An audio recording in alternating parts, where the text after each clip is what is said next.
రామాయణంలో రాముడు రావణుణ్ణి సంహరించి అయోధ్యకు తిరిగి వెళ్లే ఘట్టం వరకు మనందరికీ తెలుసు. కానీ రామాయణ ఇతిహాసంలో రాముడు, లక్ష్మణుడు, సీతాదేవి వాళ్ళ అవతారాలు ఎలా చాలించారు అని, అసలు వాళ్ళ జీవితాలు ఎలా ముగిశాయనే విషయాలు మాత్రం మనలో చాలా మందికి తెలియదు. మనం అనవసరంగా అనే మాటలు వేరే వారిని ఎంత బాధ పెడతాయి, వాళ్ళ సిచ్యువేషన్స్ ఏ విధంగా మారతాయి అని చెప్పడానికి ఇప్పుడు నేను చేస్తున్న ఈ వీడియో ఒక మంచి ఉదాహరణ. మరి ఆ మాటలేంటి, అవి ఎవరన్నారు, వాటి వల్ల సీతారాములు ఎన్ని బాధలు అనుభవించాల్సి వచ్చింది మీకు తెలుసా?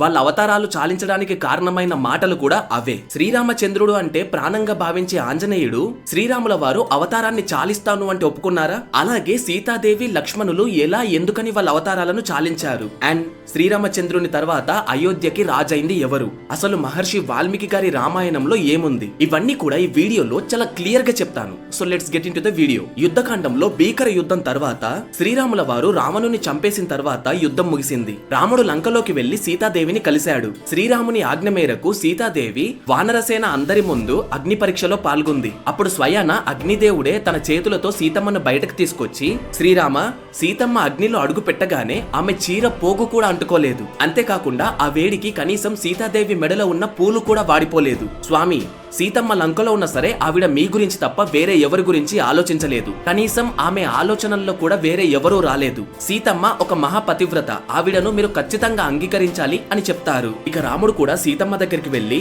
సీతమ్మను చేరదీసి, నువ్వెలాంటి దానివో నాకు తెలీదా సీత? నేను నీ పైన ఎప్పుడూ అనుమాన పడలేదు, పడను కూడా. కానీ నువ్వెంతటి పతివ్రతవో నాకే కాదు, సమస్త ఆర్యవర్తానికి తెలియాలి. రాక్షసుల మధ్యలో ఉన్నావు అని ఎవరు కూడా నిన్ను నిందించకూడదు. అందుకోసమనే ఈ పరీక్ష చేయించాను అని అన్నారు. అలా సీతారామ, లక్ష్మణ, ఆంజనేయులతో పాటు వానరసేన అంతా కూడా మళ్లీ అయోధ్యకు బయలుదేరింది. ఎప్పుడైతే సీతారాములు అయోధ్యలోకి అడుగుపెట్టారో అయోధ్య ప్రజలంతా దీపాలతో అలంకరించి సీతారాముల్ని ఆహ్వానించారు. 14 సంవత్సరాలు రాజ్యమేలుతున్న భరతుడు కూడా దిగివచ్చి తమ కిరీటాన్ని అండ్ అలాగే సింహాసనాన్ని శ్రీరామచంద్రుల వారికి అప్పగించారు. ఇక తర్వాత శ్రీరాముడు అయోధ్యకి రాజుగా పట్టాభిషక్తులయ్యారు.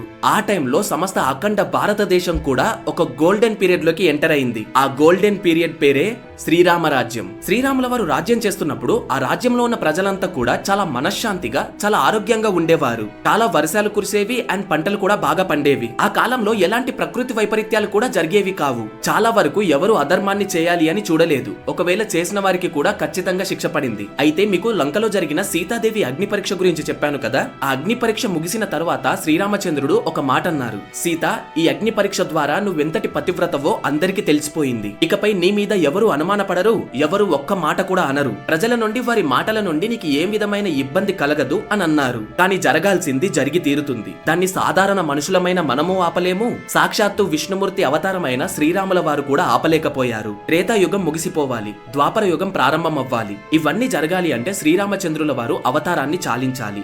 ఇదే సృష్టి ధర్మం. అయితే ఇవన్నీ జరగాలి అంటే దానికి సంబంధించిన ఒక సందర్భం కూడా రావాలి. అప్పుడు ఒక్క మాట ఏదైనా చేయగలదు. ఆ మాటల వల్లే ఇవన్నీ జరిగాయి అని చెప్పాను కదా. ఆ మాట ఏంటో తెలుసుకునే సమయం వచ్చేసింది. ప్రతిరోజు అయోధ్య రాజదర్బార్లో రాజ్యానికి సంబంధించిన అన్ని విషయాలు మాట్లాడుకుంటారు. ఆ సమావేశాలకు ప్రతిరోజు అన్ని శాఖల మంత్రులు అండ్ అలాగే శ్రీరామచంద్రుని గూఢాచారులు కూడా వచ్చేవారు. అయితే ఆ గూఢాచారుల్లోనే శ్రీరామచంద్రునికి బాగా నమ్మకమైన వ్యక్తి ఒకరు ఉండేవారు. ఆయన పేరే భద్రుడు. భద్రుని పనేంటి అంటే ప్రజల్లో కలిసిపోయి ప్రజల దగ్గర నుండి రాజ్యం గురించి ఫీడ్బ్యాక్ తీసుకోవడం. అయితే ఆ రోజు సభలో శ్రీరామచంద్రుడు భద్రుణ్ణి పిలుచుకొని, భద్ర, నా గురించి, నా రాజ్య పరిపాలన గురించి, సీతాదేవి గురించి, లక్ష్మణ, భరత, శత్రుఘ్నుల గురించి ప్రజలంతా ఏమనుకుంటున్నారు అని అడిగారు. అయితే భద్రుడు మాత్రం తన తలని కిందికేశాడు. అప్పుడు శ్రీరాముడు, ఏమైంది భద్ర, ఏదైనా ఉంటే నాకు వివరంగా చెప్పు, నేనేమీ అనుకోను అని అన్నారు. అలా నేల కొరిగిన తలతోనే భద్రుడు, స్వామి, సీతమ్మ గురించి ప్రజల్లో ఒక మాట బాగా వినిపిస్తుంది. సీతమ్మ ఒక రాక్షసుని దగ్గర, అలాగే వేల మంది రాక్షసుల మధ్యలో ఒక సంవత్సరం పాటు ఉంది అని, అలాంటామను రాముడు వదిలేయకుండా ఎందుకు అంగీకరించాడు అని ప్రజలంతా అనుకుంటున్నారు అని భద్రుడు శ్రీరామునికి బదులిచ్చాడు. ఈ మాట విన్నాక రాముని కళ్ళలో నీళ్లు ఆగలేదు. అండ్ అలాగే ఈ అపనిందలన్నిటిని తట్టుకోలేకపోయారు. ఇంకో వైపేమో యథా రాజా తథా ప్రజ, అంటే రాజు ఎలా ఉంటాడో ఆ ప్రజలు కూడా అలానే ఉంటారు. రాజే అలాంటి భార్యను అంగీకరిస్తే మనం కూడా మనకు నచ్చిన వాళ్ళతో ఉండొచ్చు అని అని ప్రజలు భావిస్తారు. ఇలాంటివన్నీ జరగకూడదు అంటే లంకలో అగ్ని పరీక్ష నెగ్గిన సీత నన్ను వదిలేయాలి అని శ్రీరామచంద్రుడు అనుకున్నారు. అయితే మీకు ఇక్కడ ఒక డౌట్ రావచ్చు, సీతమ్మ ఆల్రెడీ అగ్ని పరీక్ష చేసింది కదా అని. సీతమ్మ అగ్ని పరీక్ష చేసింది వానరుల మధ్యలో, కానీ మన ప్రజలు మనుషులు వీళ్ళు చూస్తే గాని నమ్మరు. వాళ్ళు ఆ అగ్ని పరీక్షను చూడలేదు కాబట్టి వాళ్ళు నమ్మలేదనుకుంటా. కానీ అప్పటికే సీతాదేవి ఒక నిండు గర్భిణి. శ్రీరాముల వారు ఒక భర్తగా ఆ సమయంలో ఆమెను వదిలివేయకూడదు, కానీ అదే సమయంలో ఒక రాజుగా ప్రజల్లో నమ్మకాన్ని కోల్పోకూడదు. ఇక వెంటనే రాముడు లక్ష్మణునికి ఒక ఆదేశం ఇచ్చాడు. అదేంటి అంటే సీతమ్మను తీసుకెళ్లి అడవిలో ఏదైనా ఆశ్రమంలో వదిలేసిరా అని. అయితే చాలా మంది ఒక చాకలతను వేసిన అపనింద వల్ల ఇదంతా జరిగింది అని చెప్తారు. ఈవెన్ మన మూవీస్ లో కూడా అదే చూపించారు. కానీ నేను నా రీసెర్చ్ లో భాగంగా వాల్మీకి రామాయణంలో చెక్ చేస్తే అది ఆ చాకలియతను అని మెన్షన్ చేయలేదు. కాకపోతే చాలా మంది ప్రజలు అలా అనుకున్నారు అని మెన్షన్ చేయబడింది. నేనైతే చాలా వెతికి చూశాను, నాకైతే అది దొరకలేదు. ఒరిజినల్ వాల్మీకి రామాయణం కనుక మీరు చదివి ఉంటే ఒక చాకలి నింద వల్ల ఇదంతా జరిగింది అనే సంఘటన మీరు చూసారా? ఒకవేళ చూస్తే కింద కామెంట్ చేయండి. అయితే జరుగుతుందంతా కూడా రామునికి తెలిసింది కదా. ఆ రోజు పొద్దున, అంటే ఇంకా అప్పటి వరకు భద్రుడు రాముణ్ణి కలవలేదు. అప్పుడు సీతమ్మ రాముల వారి దగ్గరికి వచ్చి, రామ, కడుపుతో ఉన్న సమయంలో నేను ఒక ప్రశాంతమైన ప్రాంతంలో అడవుల్లో ఏదైనా ఆశ్రమంలో ఉండాలి అని అనుకుంటున్నాను. కొన్ని రోజుల పాటు నన్ను అక్కడ దింపిరండి అని సీతమ్మ రాముల వారికి చెప్పింది. అయితే శ్రీరాముల వారు సీతాదేవికి డైరెక్ట్ గా చెప్పలేక ఇదే ఒక రీజన్ లా భావించి సీతమ్మను ఏదైనా ఆశ్రమంలో వదిలేసి రమ్మని లక్ష్మణుణ్ణి ఆదేశించాడు. అప్పటికి ఇంకా సీతమ్మ వారికి సభలో జరిగిన విషయాలేవి కూడా తెలీదు. ఆశ్రమానికి ప్రయాణించే సమయంలో సీతాదేవి చాలా నార్మల్ గానే ఉంది, కానీ లక్ష్మణుడు మాత్రం చాలా డల్ గా ఏడుస్తూ ఉన్నాడు. అప్పుడు సీతమ్మ, ఏమైంది లక్ష్మణ, ఎందుకలా ఉన్నావు అని అడిగింది. ఇక లక్ష్మణుని కళ్ళలో నీళ్లు ఆగలేదు. ఒక్కసారి గుర్రం బండిని గంగానది ఒడ్డున ఆపేసి గట్టిగా ఏడ్చాడు. అలా ఏడుస్తూ సీతమ్మ కాళ్ళు పట్టుకొని, నన్ను క్షమించు వదినా అని సీతమ్మను వేడుకొని ఆ రోజు సభలో జరిగిందంతా కూడా సీతమ్మకు చెప్తాడు. సీతమ్మపై వేసిన అపనిందల్ని కూడా లక్ష్మణుడు సీతాదేవికి చెప్తాడు. అప్పుడు సీతమ్మ ఒక్కసారిగా అక్కడే నేల కొరిగింది. చాలా ఏడ్చి బాధపడింది, కానీ శ్రీరాముని మాత్రం ఏమీ అనలేదు. కనీసం లక్ష్మణుణ్ణి, లక్ష్మణ నన్ను మళ్ళీ అయోధ్యకు తీసుకువెళ్ళు అని కూడా అడగలేదు.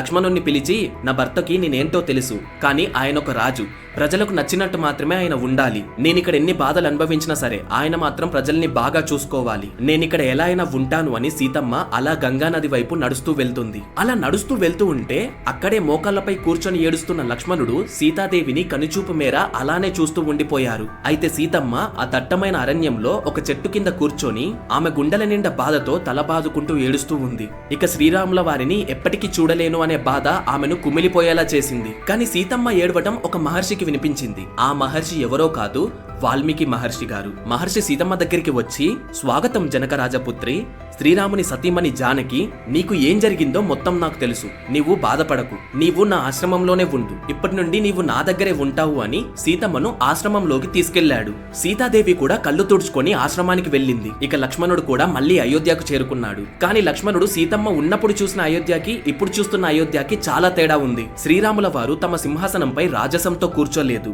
రెండు చేతులతో తలను పట్టుకొని ఏడుస్తూ కూర్చున్నారు. సీతమ్మను ఎప్పటికీ కలవలేను అనే బాధ శ్రీరాముణ్ణి ఇంకా బాధ పెడుతుంది. అలా సీతాదేవిని తలుచుకుంటూ కళ్ళలో నీళ్లు తెచ్చుకుంటూ అక్కడే కూర్చున్నాడు. అప్పుడు లక్ష్మణుడు అక్కడికి వెళ్లి, మీరు ఏడవకండి అన్నయ్య, మీరే ఏడుస్తే రాజ్యంలోని ప్రజలకు ధైర్యం చెప్పేదెవరు? మీరే ధైర్యంగా లేకపోతే రాజ్యంలోని ప్రజలంతా ఎలా ధైర్యంగా ఉంటారు? దయచేసి మీరు ఏడవకండి అని లక్ష్మణుడు శ్రీరామచంద్రుణ్ణి ఓదార్చాడు. కనీసం శ్రీరాముల వారికి ఆ సమయంలో ఏడ్చే స్వాతంత్రం కూడా లేకపోయింది. శ్రీరామచంద్రుల వారు అయోధ్యని రాజ్యం చేస్తున్నా సరే సీతమ్మ గురించి ఆలోచించని గడువంటూ లేదు. ఆయన ఊహల్లోకి కూడా వేరే ఎవరు వచ్చేవాళ్లే కాదు. అయితే అదే సమయంలో వాల్మీకి ఆశ్రమంలో సీతాదేవి ఇద్దరు కవల పిల్లలకి జన్మనిచ్చింది. వాళ్లే లవుడు, కుశుడు. వాళ్ళు అదే అరణ్యంలో అదే ఆశ్రమంలో పెరిగారు, కానీ వాళ్ళు పెరిగే వరకు తెలియదు వాళ్ళిద్దరూ కూడా అయోధ్యకి రాజకుమారులు అని. అలాగే అయోధ్యను ఏలుతున్న శ్రీరామచంద్రుడు వాళ్ళ నాన్న అన్న విషయం కూడా వాళ్ళకి తెలియదు. అలా కొన్ని సంవత్సరాలు గడిచాయి. శ్రీరామచంద్రుల వారు నైమిషారణ్యంలో అశ్వమేధ యాగాన్ని ప్రారంభించారు. ఈ యాగం జరిపించడానికి వేల మంది మహాపండితులు, రాజులు, మహర్షులు అండ్ అలాగే చాలా మంది ప్రజలు కూడా వచ్చారు. అయితే ఇలాంటి యాగం చేస్తున్నప్పుడు భార్యాభర్తలు కలిసి చేయాలి. కానీ శ్రీరాముని పక్కన సీతాదేవి లేదు. చాలా మంది వేద పండితులు, ఇతర రాజులు వాళ్ళంతా శ్రీరాముని దగ్గరికి వచ్చి యాగం జరిపించడానికి మీరు మళ్ళీ పెళ్లి చేసుకోవాలి అని ఒత్తిడి చేసినా సరే శ్రీరాముడు మాత్రం పెళ్లి చేసుకోలేదు. నాకు ఒక్కతే భార్య, ఆవిడ సీతాదేవి మాత్రమే అని వాళ్లకు బదిలిచ్చారు. నేను వేరే పెళ్లి చేసుకోను, మరొక ఆడదాని గురించి తలుచుకోను అని వాళ్ళకి చెప్పారు. అయితే మరి సీతాదేవి లేదు కదా, యజ్ఞం ఎలా చేశారు అనే డౌట్ మీకు రావచ్చు.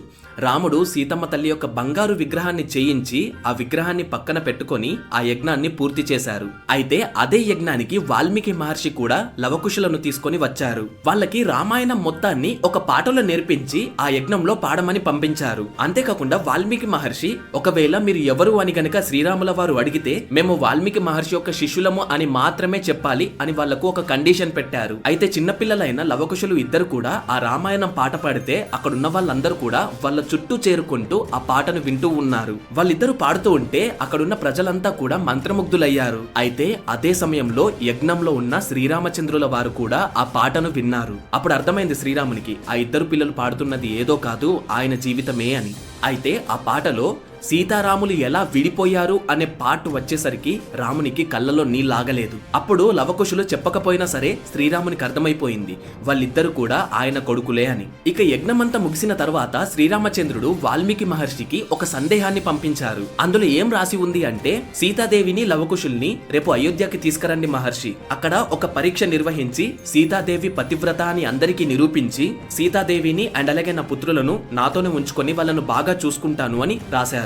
సీతమ్మ లవకుశులకి ఈ వార్త తెలిసి వాళ్ళంతా సిద్ధమయ్యారు. అయితే ఆ తర్వాత రోజు పొద్దున్నే సీతమ్మదేవి రాక కోసం అయోధ్య మొత్తం ఎదురు చూస్తుంది. రాజులు, ప్రజలు, రాణులు, మంత్రులు అందరూ కూడా అక్కడే సమావేశమయ్యారు. వాళ్ళందరూ కూడా చాలా ఆసక్తిగా ఎదురు చూస్తున్నారు. శ్రీరాముని పెదాలపై చాలా సంవత్సరాల తర్వాత ఒక చిరునవ్వు కనిపిస్తుంది. ప్రజలంతా కూడా సీత, రామ అంటూ అరుస్తున్నారు. అయితే వాల్మీకి మహర్షి గారు అక్కడికి వచ్చారు.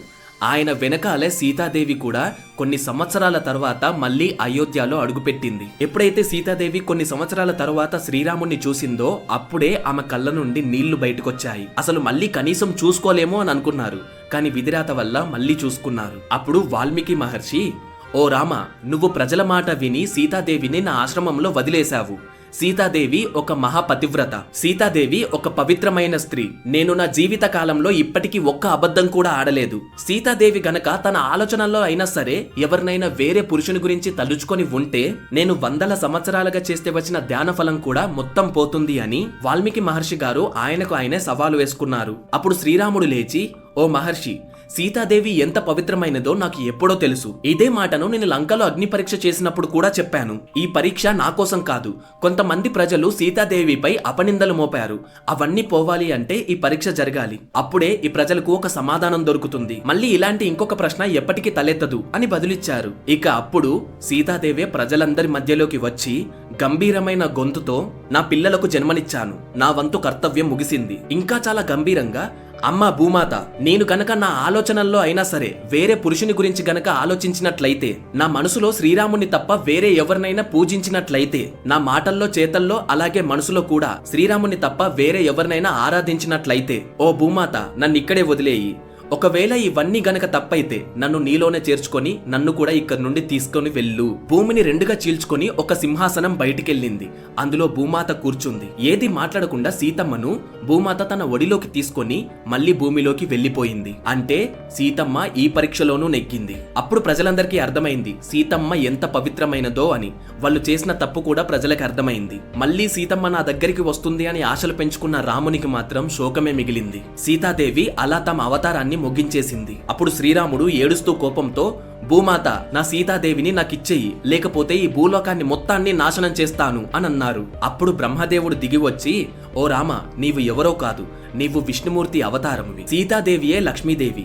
సీతాదేవి తమ అవతారాన్ని చాలించి మళ్లీ వైకుంఠంలోకి వెళ్లిపోయింది. నీవి కూడా నీ కర్తవ్యాలన్నింటినీ ముగించుకొని మళ్లీ వైకుంఠానికి తిరిగి వస్తావు. అప్పటి వరకు రాజ్యాన్ని పరిపాలించు, ధర్మాన్ని స్థాపించు అని చెప్పేసి బ్రహ్మదేవుడు వెళ్లిపోయారు. అప్పుడు రాముడు శాంతించి మిగిలిన సమయంలో ఆయన కర్తవ్యాలన్నింటినీ పూర్తి చేశారు. సంవత్సరాలు గడిచాయి. అప్పుడు ఒక వ్యక్తి రాముణ్ణి కలవడానికి అయోధ్యకి వచ్చారు. ఆయన ఎవరో కాదు, కాల, the deity of time and death. Simple గా చెప్పాలి అంటే యమధర్మరాజు లాంటి వాళ్ళు అనుకోండి. ఆయన రాముని దగ్గరికి వచ్చి, ఓ శ్రీరామ, నేను మీతో మాట్లాడాలి, కానీ నేను మీతో ఏకాంతంగా మాట్లాడుతున్నప్పుడు ఎవరైనా మధ్యలోకి వస్తే వాళ్ళకి మీరు మరణ శిక్షను విధించాలి. వెంటనే శ్రీరాముల వారు లక్ష్మణునికి ఒక ఆదేశం ఇచ్చారు. అదేంటి అంటే, నువ్వు తలుపు బయటే ఉండు, ఎవరిని లోపలికి రానివ్వకు, అలానే నువ్వు కూడా లోపలికి రాకు నేను చెప్పే వరకు అని. ఇక లోపల కాల శ్రీరామునికి, రామచంద్ర, మీ అవతారం ముగించాల్సిన సమయం వచ్చేసింది, మీరు దానికి సిద్ధం అవ్వాలి అని చెప్పారు. ఇంతలో రాముణ్ణి కలవడానికి మహాకోపిష్టి అయిన దుర్వాస మహర్షి రాజ్యంలోకి వచ్చారు. కానీ రాముణ్ణి కలవడానికి వీలు లేదు అని లక్ష్మణుడు ఆ దుర్వాస మహర్షి గారిని ఆపారు. అప్పుడు దుర్వాస మహర్షి కోపంతో, నన్ను గనక రాముణ్ణి కలవడానికి పంపకపోతే ఈ అయోధ్య మొత్తం నాశనం అవ్వాలి అని శపిస్తాను, దాంతో ఈ అయోధ్య అనే రాజ్యమే ఉండదు అని బెదిరించారు. ఆయన మహాకోపిష్టి, చేస్తారు. అందుకోసమనే లక్ష్మణుడే రిస్క్ తీసుకొని లోపలికి వెళ్లారు. వెంటనే లక్ష్మణుణ్ణి చూసిన రాముడు, అయ్యో ఎందుకొచ్చావు లక్ష్మణ, నా చేత్తోనే నిన్ను చంపుకోవాల్సి వస్తుంది అని ఏడ్చారు. కానీ రాముడేం డైరెక్ట్ గా చంపలేదు. దానికి ఇంకేమైనా ఆల్టర్నేటివ్ సొల్యూషన్ ఉంటుందేమో అని వశిష్ఠ మహర్షిని కలిచారు. అప్పుడు వశిష్ఠ మహర్షి ఏం చెప్పారు అంటే, నువ్వు నిన్ను ప్రేమించే మనిషిని పట్టించుకోకపోయినా, వాళ్ళ గురించి ఆలోచించకపోయినా, అసలు వాళ్ళు ఏం చేసినా నువ్వు వాళ్ళను వదిలేసినా వాళ్ళు నీ దృష్టిలో చనిపోయినట్టే లెక్క అని చెప్పారు. ఇక రాముడు కూడా లక్ష్మణునికి డైరెక్ట్ గా మరణశిక్ష విధించలేక శ్రీరాముడు లక్ష్మణుణ్ణి పూర్తిగా దూరం పెట్టారు. ఇక లక్ష్మణుడు నా అన్నే నన్ను దూరం పెడుతున్నాడు అని భావించి ఆ బాధను తట్టుకోలేక ఇక అవతారాన్ని చాలించాల్సిన సమయం వచ్చింది అనుకొని సరయూ నదికి వెళ్లి అక్కడ ఆయన అవతారాన్ని ముగించేశారు. లక్ష్మణుడు వెళ్లిపోయాడు అన్న వార్త వినగానే ఇక రాముడు అక్కడే కూర్చొని చాలా ఏడ్చాడు. ఈ మొత్తం వీడియోలో నేను ఆంజనేయ స్వామి గురించి ఎక్కడా చెప్పలేదు. కాకపోతే ఆంజనేయ స్వామికి రాముడంటే ఎంత ఇష్టమో అనేది మనందరికీ తెలిసిందే. ఇక శ్రీరాముల వారు కూడా అవతారాన్ని చాలించవలసిన సమయం వచ్చేసింది అని అనుకొని రాజ్యంలో అందరికీ చెప్పేసి సరయూ నదికి వెళ్లిపోతున్నారు. ఆయనతో పాటు వానర సైన్యం, ఆంజనేయ స్వామి వీళ్ళంతా కూడా వెళ్తున్నారు. కానీ ఆంజనేయునికి తెలుసు రాముడు అవతారాన్ని చాలించబోతున్నారు అని. కాకపోతే కొంతమంది ఏం చెప్తారు అంటే, రాముడు అవతారాన్ని చాలిస్తాడు అంటే ఆంజనేయుడు దానికి అడ్డుపడతారు అని. అందుకోసమనే రాముడు తన ఉంగరాన్ని పాతాళ లోకంలో పడేసి ఆంజనేయుడిని ఆ ఉంగరాన్ని తీసుకురావడానికి పంపించారు అని, ఆ ఉంగరం దొరికి తీసుకొచ్చే లోపే రాముడు అవతారాన్ని చాలించాడు అని, ఆంజనేయ స్వామి ఆ ఉంగరాన్ని తీసుకొచ్చే లోపే రాముడు తన అవతారాన్ని చాలించాడు అని చెప్తారు. అంటే ఆంజనేయుడిని డైవర్ట్ చేసి రాముడు అవతారాన్ని చాలించారు అని చెప్తారు.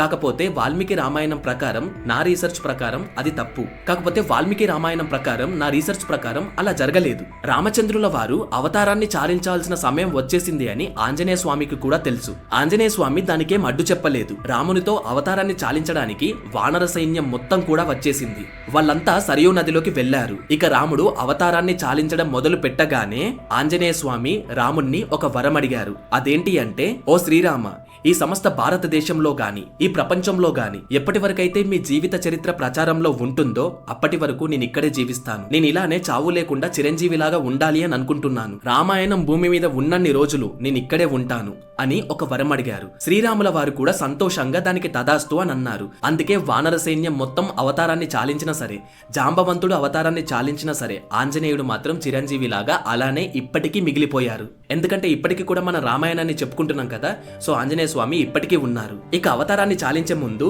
రాజ్యాన్ని 2 భాగాలుగా విడదీసి ఒక భాగం లవునికి, ఇంకొక భాగం కుశునికి ఇచ్చేసి శ్రీరామచంద్రుల వారు ఆ సరయూ నదిలోనే అవతారాన్ని చాలించారు. ఆ తర్వాత వైకుంఠంలోకి వెళ్లిపోయారు. విష్ణుమూర్తిలాగా మారిపోయి లక్ష్మీదేవితో మళ్లీ నివసించారు. ఇక ఎప్పుడైతే శ్రీరాముల వారు అవతారాన్ని చాలించారో ఆ తర్వాతే త్రేతాయుగం ముగిసిపోయి ద్వాపర యుగం ప్రారంభమైంది. ఆ ద్వాపర యుగంలోనే మహాభారతం జరిగింది. సో ఇది గైస్ ఇవాల్టి వీడియో. ఆ రోజు ప్రజలు సీతమ్మను అనుమానించడం వల్ల శ్రీరాముడు అలాగే సీతాదేవి ఎన్నో బాధలు అనుభవించారు. అసలైతే రామరావణ యుద్ధం ముగిసిన తర్వాత వాళ్ళిద్దరూ కలిసిమెలిసి జీవించాలి. కానీ కొంతమంది ప్రజలు అనుకున్న ఆ ఒక్క మాట వల్ల వాళ్ళు నివసించలేకపోయారు. మరి ప్రజలు అలా ఎందుకు అనుకున్నారు అంటే, అది ఒక దైవ కారణం. అది ఒక మాటకున్న పవర్. ఆ ఒక్క మాట ఇలా ఎన్నో చేంజెస్ ని తీసుకురాగలదు. మన జీవితంలో కూడా అంతే కదా. ఈవెన్ అక్కడే కాదు, మన మనుషుల్లో కూడా, మన జీవితాల్లో కూడా మనం మాట్లాడే ఒక్క మాట వేరే వాళ్ళ జీవితాన్ని డిసైడ్ చేయగల పవర్ ఉంటుంది. సో అందుకోసమనే ఏదైనా మాట్లాడే ముందు ఆలోచించుకుంటూ మాట్లాడండి. సో ఇది గైస్ ఇవాల్టి వీడియో. మీ గనుక మా వీడియో నచ్చినట్టయితే, మా ప్రెజెంటేషన్ నచ్చినట్టయితే, మా రీసెర్చ్ నచ్చినట్టయితే ఖచ్చితంగా ఏదో ఒకటి కింద కామెంట్ చేసి వీడియోని లైక్ చేయండి. అండ్ ఖచ్చితంగా ఛానల్ ని సబ్స్క్రైబ్ చేసుకోండి. ఇలాంటి వీడియోస్ ఇంకా చాలా తీసుకొస్తాము. అండ్ అలాగే అక్కడే హైప్ అనే బటన్ ఉంటుంది. ఖచ్చితంగా వీడియోని హైప్ చేయండి, సో దట్ చాలా మందికి ఈ వీడియో రీచ్ అవుతుంది. అండ్ వీడియోని షేర్ చేయండి. Thank you for watching.